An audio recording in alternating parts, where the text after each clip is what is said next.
Imagine you're abroad, or you meet someone from a different culture online. You think it's going amazing. They're smiling, polite, responsive, and then, boom, ghosted. Or worse, you make a move that felt totally normal to you, and it lands like a social disaster. Here's the truth. Flirting is universal, but the language of flirting changes across cultures, and if you don't know the dialect, you will misread the room.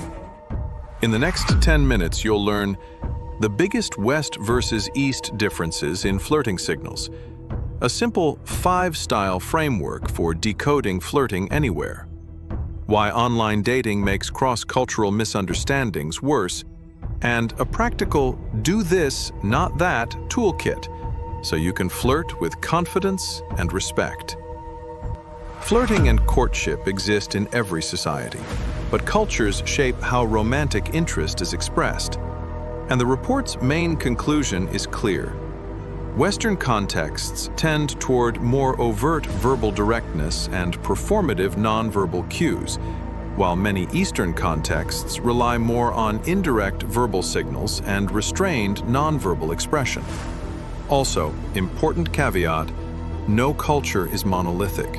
There's huge variation by region, religion, class, age, and urban versus rural life. Let's start with a tool you can use anywhere. The report describes 5 universal flirting styles. They show up across cultures, but which ones are safe or effective changes depending on where you are. Style number 1, traditional. Clear gender roles, often men initiate, women respond. Style number 2, physical. Touch and proximity to show interest. Style number 3, sincere. Emotional connection, genuine interest. Style number 4, playful. Teasing, fun, not always serious intent. Style number 5, polite. Respect, caution, strong etiquette. Here's the trick. If you're unsure, lead with sincere plus polite, and earn your way into playful or physical, because what feels charming in one place can feel pushy in another. In many Western settings, especially the US, flirting often includes direct compliments and clear invitations, and there's a cultural expectation to make your intentions clear. Non-verbally, Western flirting is often more expressive. Sustained eye contact, open posture, animated facial expressions, and a visible touch escalation pattern. In many Eastern contexts, especially in Confucian-influenced East Asian cultures, flirting can be more indirect and contextual. Hints like, "We should study together sometime," gradual self-disclosure, or letting friends mediate interest. Non-verbally, it can be more restrained. Briefer eye contact, subtle smiles, more reserved proximity, and minimal touch early on. So, if someone isn't obviously flirting by your cultural standard, it doesn't mean they're not interested. It may mean they're being appropriate. Now let's talk structure. The report describes flirting as a sequential escalation, but the speed and acceptability of each stage varies by culture. The 5 phases. 1. Attention, eye contact, proximity. 2.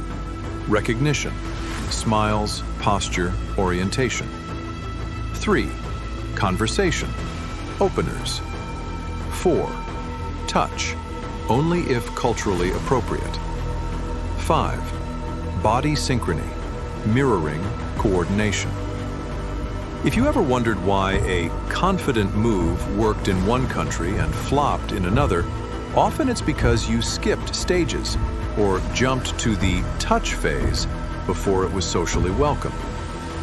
The report highlights a major communication hazard: misreading friendliness as sexual or romantic interest, and it can get amplified when cultures have different politeness norms.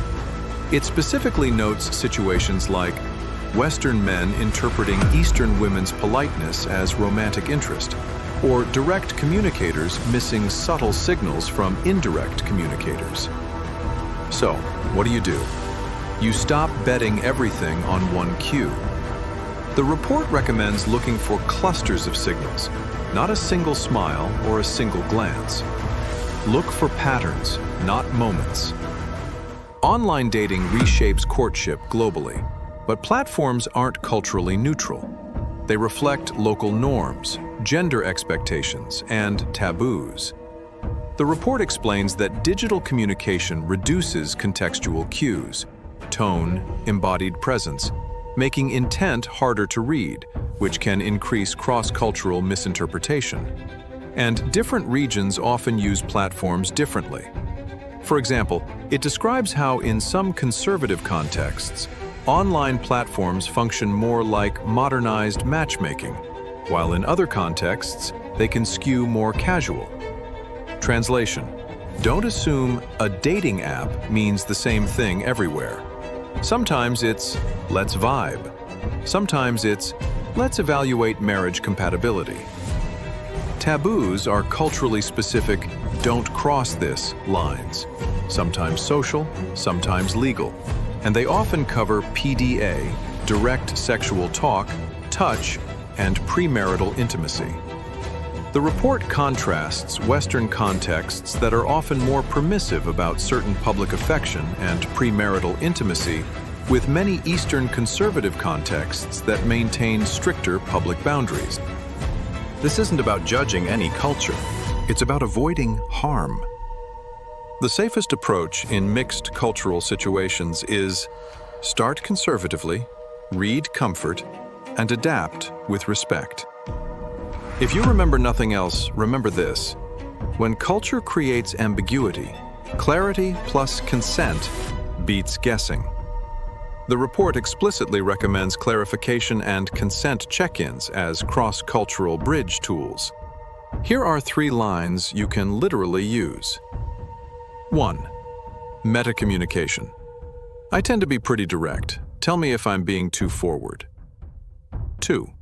Clarify intention. I'm enjoying spending time with you. Would you be interested in this being a date? 3. Consent check-in. Is it okay if would you be comfortable with? The report closes with a powerful idea. Cultural competence in romance isn't memorizing rules. It's practicing cultural humility. Recognizing your norms aren't universal. Staying curious, being respectful, and flexible. And when you do that, you don't just become better at flirting, you become better at connecting with human beings. If you want a part 2, I'll cover specific do's and don'ts for first dates across regions and how to avoid the most common app message mistakes across cultures.